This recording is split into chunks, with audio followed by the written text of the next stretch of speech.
तिथं वापस फिरून बघितलं तर बस पलटी झाली. पलटी झाल्यानंतर परत आलो मागे परत आल्यावर लेकरमध्ये किलबिल करत होते, गर्दा करत होते. त्याच्यामुळे ते काच खोलला आणि बाहेर लेकरं घेतली आम्ही.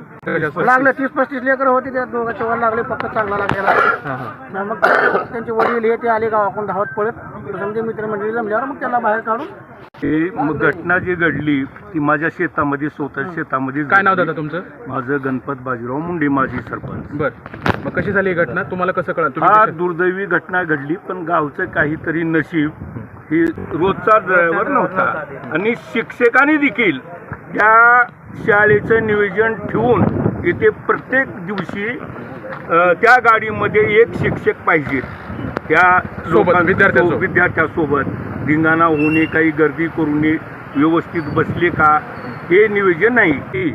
आमचं नशीब, आमच्या गावचं नशीब, त्यांच्या पालकांचं नशीब म्हणून काही वाईट प्रकार घडला नाही.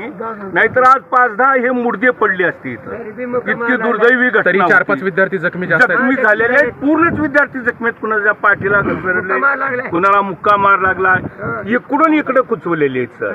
एक बगली गाडी झाल्यामुळं तसं झालेलं आहे. तरी आम्ही पूर्ण गाव त्या शाळेवर कारवाई करणार आणि आमच्या 30-35 लोकांच्या टेशा घेऊन आम्ही शेजारच्या गावाला पाठवून देऊ. संस्थेला ज्यावेळेला तुम्ही कॉल केला, शिक्षकाला असेल, संस्था चालक असेल, त्यांचं काय सहकार्य वगैरे लाभलं? सहकार्य बिलकुल लाभलं नाही. तिने फोनच उचला तयार नव्हते. ही घटना अतिशय दुर्दैवी आहे आणि शाळेचं कुठलंच नियोजन नसल्यामुळं पहिला ड्रायव्हर आळंदीला गेला आणि त्या ड्रायव्हरनं हे ड्रायव्हर ठेवला. आताच बिरादार सरनी तुमच्या मुलाखतीत सांगितली की बाबा कोण ड्रायव्हर आहे मला माहित नाही. तर माझं असं शाळेला म्हणणं आहे की तुम्हाला ड्रायव्हरच कोण आहे माहित नाही, विद्यार्थीच किती शाळेत आल्यात माहित नाही, तर तुम्ही ड्युटी काय करताय, हा माझा सवाल आहे. आणि आम्ही त्यांच्यावर शाळेवर गुन्हा दाखल करणार म्हणजे करणार.